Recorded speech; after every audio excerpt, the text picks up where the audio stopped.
warahmatullahi wabarakatuh. Shalom, Om Swastiastu, Namo Buddhaya, salam kebajikan dan salam sejahtera untuk kita semua. Perkenalkan, nama saya Ainun Makfirah, akrab disapa Fira. Saya dari kelas I, Fakultas Psikologi Universitas Boswa.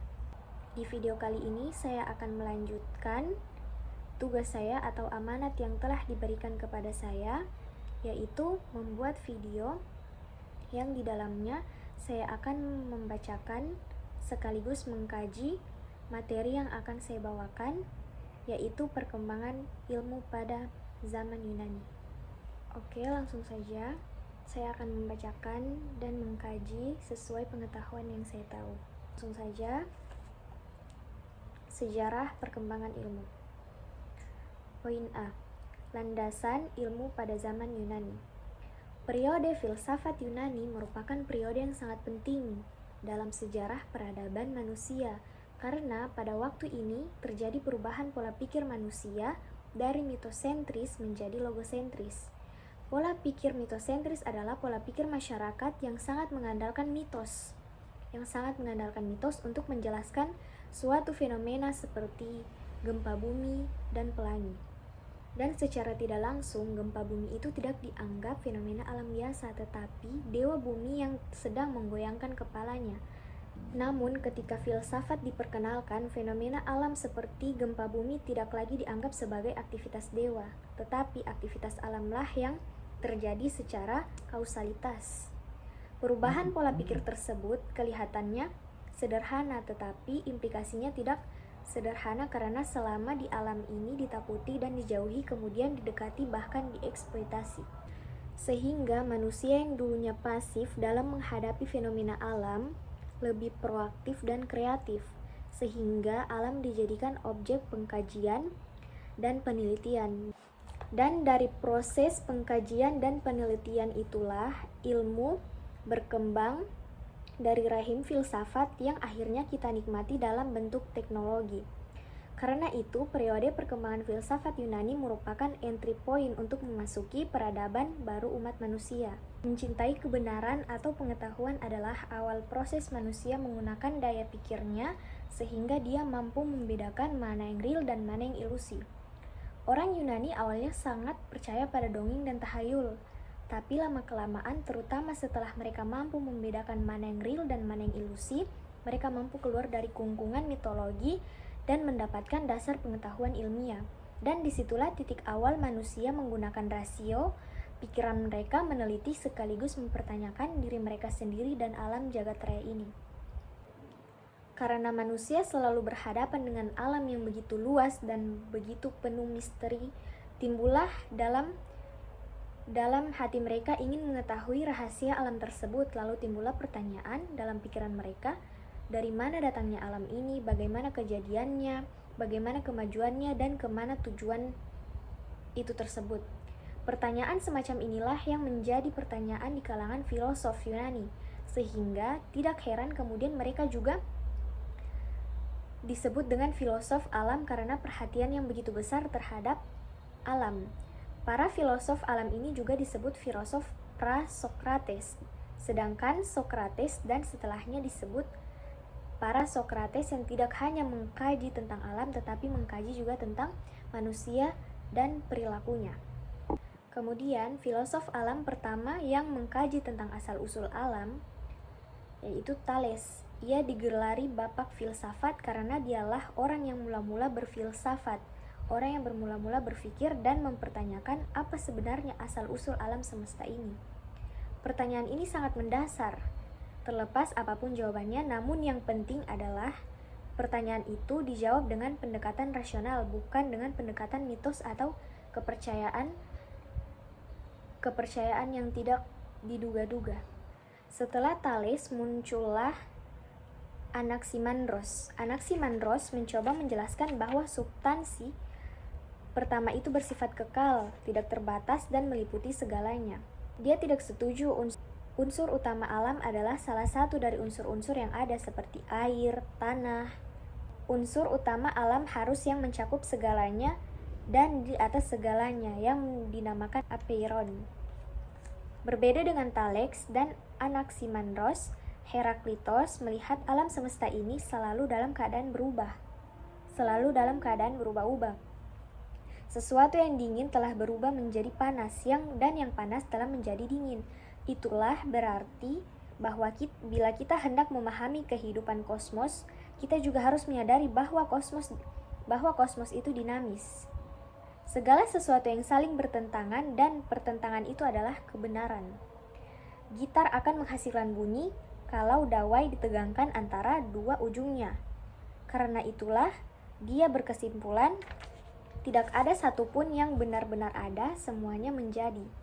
Ungkapan yang terkenal dengan Heraklitos dalam menggambarkan perubahan ini adalah Pantarei Udei Menei, semua yang mengalir dan tidak ada sesuatu pun yang tertinggal mantap. Itulah sebabnya kita mempunyai kesimpulan bahwa yang mendasari dalam alam semesta ini adalah bukan bahannya melainkan aktor dan penyebabnya, yaitu api. Api adalah unsur yang paling asasi dalam alam karena api dapat mengeraskan adonan roti dan di sisi lain dapat melunakkan es.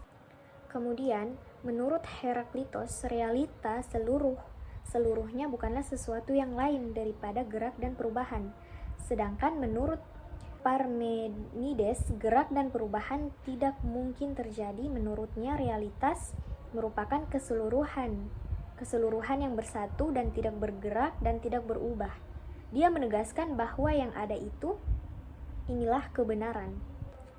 Benar tidaknya suatu pendapat diukur dengan logika. Bentuk ekstrim pertanyaan itu adalah bahwa ukuran kebenaran adalah akal manusia sendiri.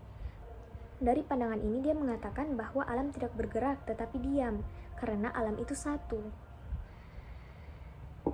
Dia menentang pendapat Heraklitos yang mengatakan alam selalu bergerak. Gerak alam yang terlihat menurut Parmenides adalah semu, sejatinya alam itu diam. Akibat dari pandangan ini kemudian muncul prinsip panteisme dalam memandang realitas. Pitagoras mengembalikan sesuatu kepada bilangan. Baginya tidak ada satupun yang di alam ini terlepas dari bilangan. Semua realitas dapat diukur dengan kuantitas. Karena itu dia berpendapat bahwa bilangan adalah unsur utama dari alam sekaligus menjadi ukuran. Kesimpulan ini ditarik dari kenyataan bahwa realitas alam adalah harmoni antara bilangan dan gabungan antara dua hal yang berlawanan. Seperti nada musik dapat dinikmati karena oktav adalah hasil gabungan dari bilangan satu. Kemudian jasa Pitagoras ini sangat besar dalam pengembangan ilmu, terutama ilmu pasti dan ilmu alam. Ilmu yang dikembangkan kemudian hari sampai hari ini sangat tergantung pada pendekatan matematika. Galileo menegaskan bahwa alam tertulis dalam bahasa matematika. Dalam filsafat, ilmu matematika merupakan sasaran ilmiah yang terpenting dan akurat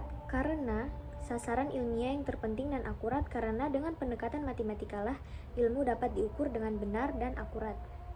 Kemudian setelah berakhirnya masa para filosof alam, maka muncul masa transisi, yakni penelitian terhadap alam tidak menjadi fokus utama, tetapi sudah mulai menjurus pada penyelidikan manusia. Filosof alam ternyata tidak dapat memberikan jawaban yang memuaskan, sehingga timbullah kaum sofis. Kaum sofis ini memulai kajian tentang manusia dan menyatakan bahwa manusia adalah ukuran kebenaran. Dikatakan di sini bahwa manusia adalah ukuran kebenaran. Pertanyaan ini merupakan cikal bakal humanisme.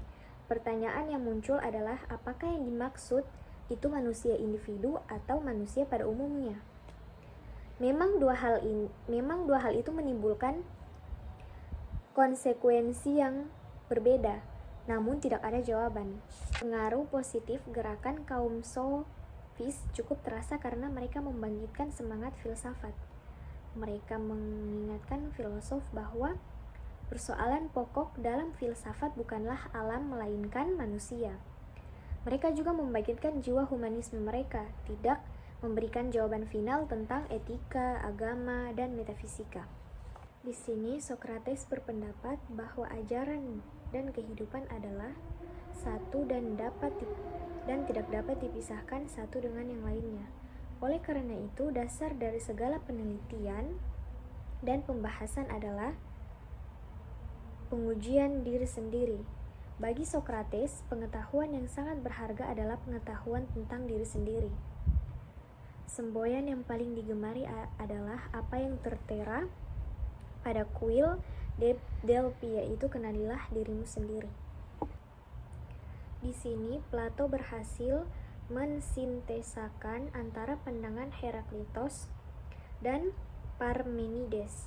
Menurut Heraklitos, segala sesuatu yang berubah, sedangkan Parmenides mengatakan sebaliknya, yaitu segala sesuatu yang diam.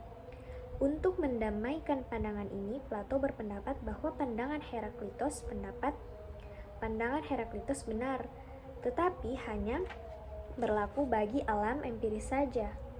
Sedangkan pendapat Parmenides juga benar, tetapi hanya berlaku bagi ide-ide bersifat abadi, dan ide ilmiah menjadi dasar bagi pengenalan yang sejati. Di sini tercantum logika Aristoteles berdasarkan para analisis bahasa yang disebut silogisme. Pada dasarnya silogisme terdiri dari 3 premis. Yang pertama yaitu semua manusia akan mati, premis mayor. Yang kedua, Sokrates seorang manusia, premis minor. Sokrates akan mati, yaitu konklusi. Demikian isi materi yang telah saya sampaikan. Terima kasih atas perhatiannya, yang menonton maupun yang terutama dosen yang menilai video dan kerja keras saya. Sejujurnya saya kurang mampu dalam memahami materi tersebut, tapi itu karena amanat, saya akan mampukan semuanya. Terima kasih. Semoga apa yang saya sampaikan bermanfaat untuk kita semua, untuk saya pribadi. Jika ada kurangnya mohon dimaafkan, karena sesungguhnya kesempurnaan itu hanya datang dari Allah. Saya cukupkan sekian. Wassalamualaikum warahmatullahi wabarakatuh.